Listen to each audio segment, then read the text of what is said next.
a young man unknowingly opens a portal to a terrifying world, filled with monsters far scarier than demons. The story begins in 1984, when 6-year-old Mark is celebrating his birthday. Instead of joy, his father suddenly descends into madness, forcing Mark and his older brother to flee with him. The father believes they are being hunted by a force from another dimension, while Mark's mother, thinking her husband has lost his mind, tries to stop him but fails. They end up in a cemetery, where the father's head bursts into flames. This horrifying nightmare is what Mark, now 16, relives as his birthday nears.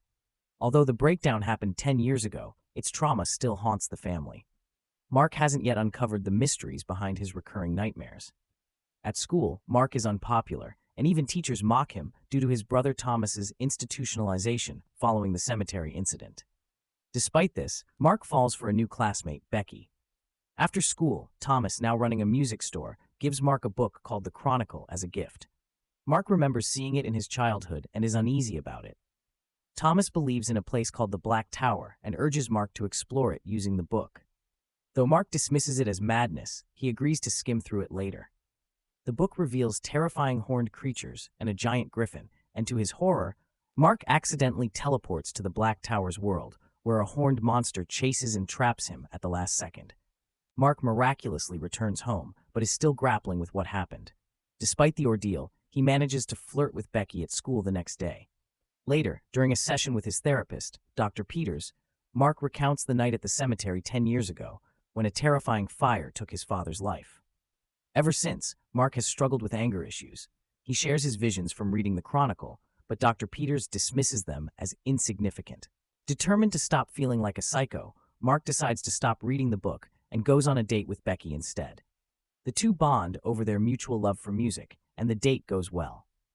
Mark then returns home to celebrate his birthday with his brother and their mother, Petra. However, tensions rise when it's revealed that Petra was the one who had Thomas institutionalized due to his obsession with the Black Tower. She doesn't believe in parallel worlds and wants to shield her sons from their father's fate. Thomas, determined to prove the Black Tower is real, convinces Mark to join him in investigating. The brothers visit the cemetery and in the attic of an old church find a carpenter's plummet that once belonged to their father, a weapon against the Griffin monster in the Black Tower. Though reluctant, Mark realizes he has no choice but to face this evil force. Suddenly, a cemetery statue comes to life and attacks them, but another statue intervenes, allowing the brothers to take refuge in the church. The next morning, Mark awakens to find Thomas missing. Panicked, he rushes to the music store, where eerie voices from the Chronicle inform him that Thomas is in the Black Tower. Mark hides the cursed book and seeks a more rational explanation, turning to Dr. Peters for help. The therapist advises him not to run from his problems. In an unexpected twist, Dr. Peters reveals he's Becky's father and urges her to stay away from Mark.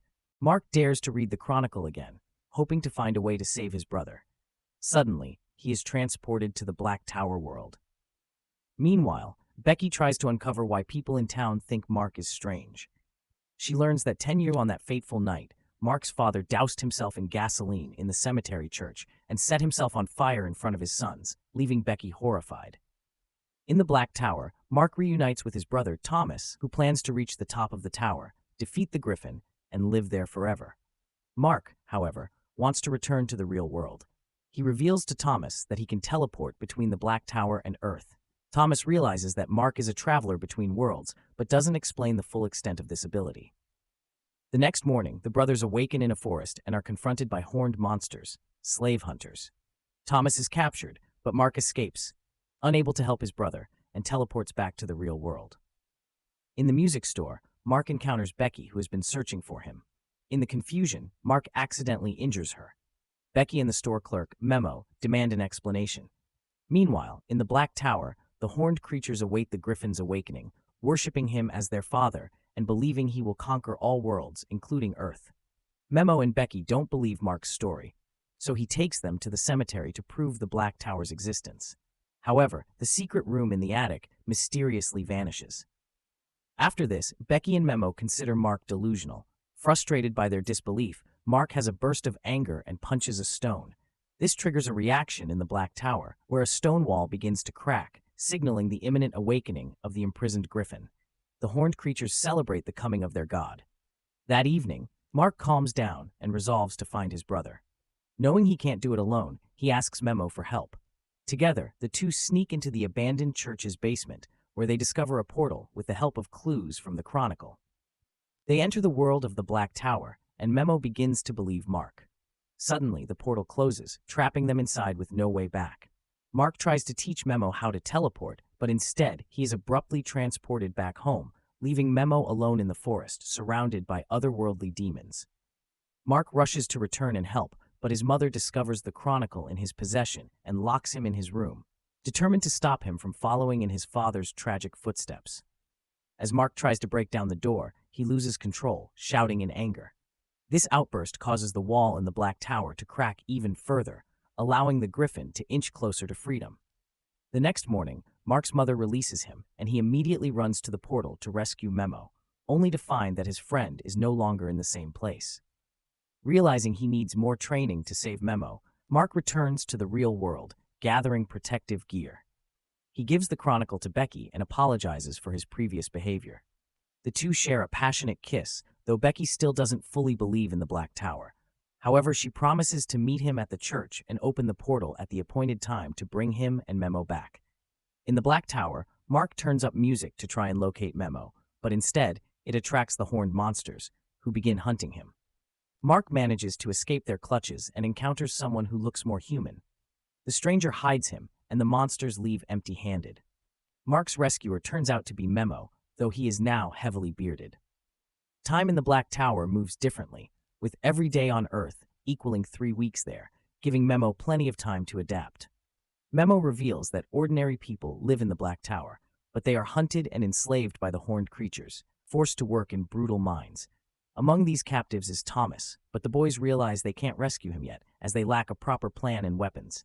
Suddenly, they spot the horned creatures again and are forced to flee. A massive chasm blocks their way, but Mark, trusting his instincts, grabs Memo and jumps into the abyss. During their fall, they teleport and land safely on Mark's bed in the real world.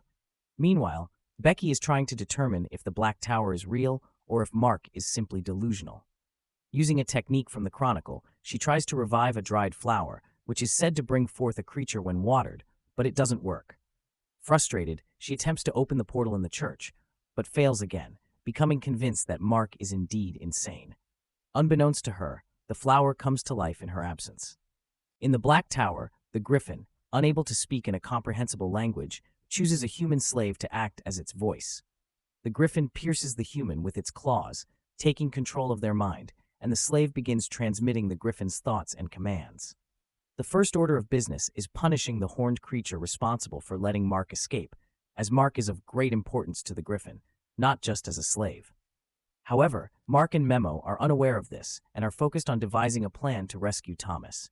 Before they return to the Black Tower, Mark meets with Becky and asks her to return the Chronicle. She, now convinced that he's mentally unstable, has already handed the book to her father. Becky also believes it's best for her and Mark to part ways. Heartbroken and angry, Mark experiences another outburst, while Becky, though saddened, thinks it's for the best. At the same time, a strange, emotionless man visits Dr. Peters, searching for a mosquito, hinting at secrets the doctor may be hiding. Later, Dr. Peters meets with Petra, Mark's mother, and tells her that Mark is mentally ill. Petra, with a heavy heart, agrees to have her son committed to a psychiatric hospital, just like Thomas. However, Mark resists and escapes the orderlies, fleeing to the church. As the orderlies are about to sedate him, a mysterious figure in a dark hood suddenly appears and brutally takes them down, rescuing Mark. As the boys escape through the portal, the mysterious figure steps out of the church and in front of Petra, removes his hood, revealing Mark's face. Petra believes her son is the one who attacked the orderlies. Now, the real Mark is trapped in the Black Tower, unable to return to the real world, and must focus on his mission to rescue Thomas. Meanwhile, Becky learns what happened and locks herself in her room, devastated and crying in sorrow. While lying on the floor listening to music, a giant spider crawls into her mouth, the very creature that hatched from the dried flower when watered, as mentioned in the Chronicle. With surprising boldness, Becky uses tweezers to remove the creature from her mouth and neutralizes it with salt. Shaken but determined, she finds the Chronicle in her father's desk, rereads it, and begins to truly believe in the Black Tower. Meanwhile, Dr. Peters, secretly burns the clothes he wore while impersonating Mark during the attack on the orderlies. It becomes clear that Peters possesses the ability to change his appearance and intends to harm Mark. Back in the Black Tower, an alien-faced creature, part of the Mane race, arrives. The horned creatures call it one of the Mane, and it brings mosquito scouts to the Griffin, promising that Mark will never return to the real world. However, Mark and Memo remain unaware of these schemes. They've hidden away in a cabin near a picturesque lake, planning to track the horned creatures when they arrive with the slaves and save Thomas. Becky, now convinced of Mark's innocence, goes to Petra and explains that her son has been framed. She shares the same story with a police officer investigating the scene. Becky also learns that all of Mark and Thomas's ancestors mysteriously disappeared in that very church, confirming the portal's existence. To open it, they need to retrieve the Chronicle, which Becky's friends accidentally took to a local party. In the Black Tower, one of the mosquito scouts eavesdrops on Mark and Memo's plans, then flies off to report to the Mane. The Mane deciphers the information and informs the Griffin of their plans. Back in the real world, the emotionless man visits Dr. Peters again. He is one of the Mane, working with the mosquitoes to serve the Griffin. Peters, who also serves the Griffin, takes pride in his role in ruining Mark's life and is now determined to ensure his daughter, Becky, doesn't interfere with their sinister plans. Becky isn't home, so Dr. Peters uses the dust from her room to tap into her thoughts and plans. Determined to find Becky, he heads to the party. On the way, his anger briefly reveals his true form as a Mane, a member of that race. At the party, Becky learns that the Chronicle was soaked with water, and a monster likely emerged from the second flower, attacking one of the girls and causing significant harm. Becky tries to locate and neutralize the creature, but Peters arrives and hypnotizes her. As the monster grows in size and begins attacking everyone, including the police officer, Petra manages to subdue it with a pistol. Suddenly, the creature morphs into a bear. Meanwhile, in the Black Tower, Mark realizes he can teleport when he experiences strong emotions, not just fear, but also love. His training is disrupted by recurring visions of his father, who accuses him of causing the tragedy from a decade ago. Mark is being manipulated to hate those around him, and his anger turns towards Memo, who accuses Mark of being responsible for their father's death.